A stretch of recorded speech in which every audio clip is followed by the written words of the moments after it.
네, 정말 요란하고 일도 많았던 25년이 이제 저물어 가고 있습니다. 앞으로 남은 3주 정도의 그 짧은 시간, 또 길지 않은 시간이지만 정부의 한 시간은 5,200만 시간의 가치가 있다라는 생각으로 다시 한번 신발끈을 매주시기 바랍니다. 11일 모레부터 약 300개에 가까운 정부의 전 부처 또 산하 공공 유관기관 등에 대한 업무 보고가 진행될 겁니다. 이 업무 보고를 통해서 민생 경제 회복 또 국가 정상화에 속도를 내고 대한민국 대전환을 한 걸음이라도 더 앞당겨야 되겠습니다. 특히 국민의 알 권리 존중 또 투명한 국정 운영 실현 원칙에 따라서 보안을 지켜야 될 사항을 빼고는 업무 보고 내용 전반을 다 생중계할 생각입니다. 그래서 우리 공무위원들께서도 비공개 사항, 그 보안이 필요한 사항들은 별도로 보고를 준비해 주기 바랍니다. 전 국민 앞에 국정 현황과 청사진을 투명하게 제시한다는 마음가짐으로 업무 보고를 잘 준비해 주시기 바랍니다. 대통령한테 보고하는 게 아니라 국민에게 보고한다 이런 생각이 필요하겠습니다. 내년은 6대 핵심 분야 개혁을 필두로 국민의 삶 속에서 국정 성과가 몸으로 느껴지고 또 이것이 국민 행복으로 이어지는 국가 대도약의 출발점이 되어야 되겠습니다. 올해 정기국회가 이제 오늘 종료된다고 합니다. 우여곡절이 있었지만 5년 만에 예산안이 법정 시한 내에 통과됐습니다. 또 시급했던 민생경제 법안들도 정기국회 기간에 다수 처리되는 성과가 있었습니다. 현실 정치적인 요소들을 고려해야 되기 때문에 여야 사이에 모든 의견들이 완벽하게 일치될 수는 없습니다. 그렇지만 국민의 삶을 개선하고 국가 이익에 도움이 되는 사안들에 대해서만큼은 정파를 초월해서 같은 목소리를 내고 또 함께 힘을 모았으면 좋겠습니다. 실제로 여야가 극심한 대립을 하면서도 이렇게 원만하게, 원만하게는 아닐지 모르겠어요. 하여튼 시간 내에 그 예산안이 처리된 것에 대해서 다시 한번 감사드립니다.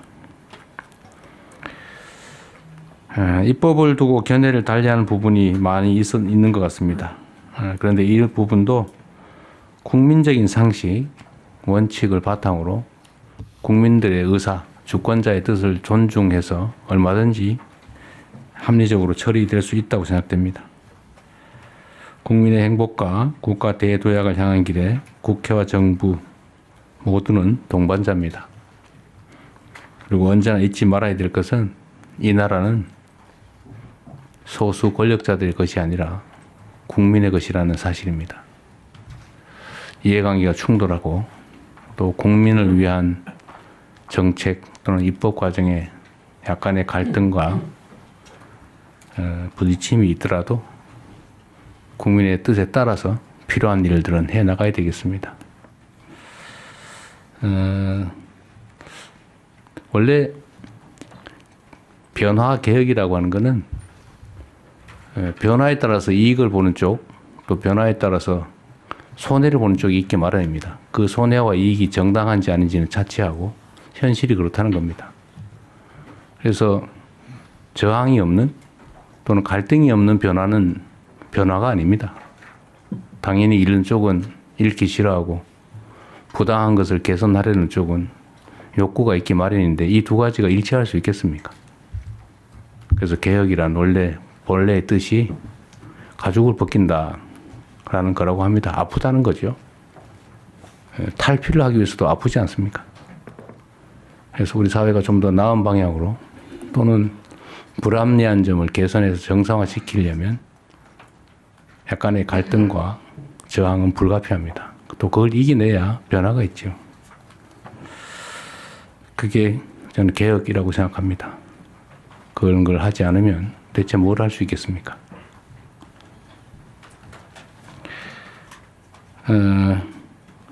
세계적인 K컬처 열풍으로 K푸드에 대한 관심이 날로 높아지고 있습니다. 올해 들어서 지난달까지 K푸드 수출의 규모가 역대 최고 실적을 경신했다고 합니다. 또 우리 식품을 찾는 세계 각지의 수요도 계속해서 증가 추세입니다. 입맛을 사로잡는 것은 마음을 사로잡는 것이다. 누가 그렇게 얘기하더군요. K푸드가 내수를 넘어서 전략 수출 산업으로 지속 성장할 수 있도록 정부가 K푸드의 비상을 든든하게 돕겠습니다. 관계부처는 해외 마케팅, 물류 지원, 관광 연계 상품 개발, 지식재산권 보호 강화 같은 종합 지원 방안을 마련하면 좋겠습니다. 오늘 보니까 그런 제가 얘기하기 전에 준비한 것 같아요. 네, 훌륭하십니다. 제가 이런 생각하고 이제 어떻게 알았어요? 이게 원래 수출, 상품 수출을 하려면 상품 자체를 수출하는 방법, 광고하는 방법도 있는데 그보다 더 중요한 게 호감이죠, 호감. 한국에 대한 호감, 한국 문화에 대한 호감, 이런 것들이 한국 상품에 대한 호감으로 자연스럽게 이어집니다. 최근에 한국 문화에 대한 호감도가 수출 증대로 상품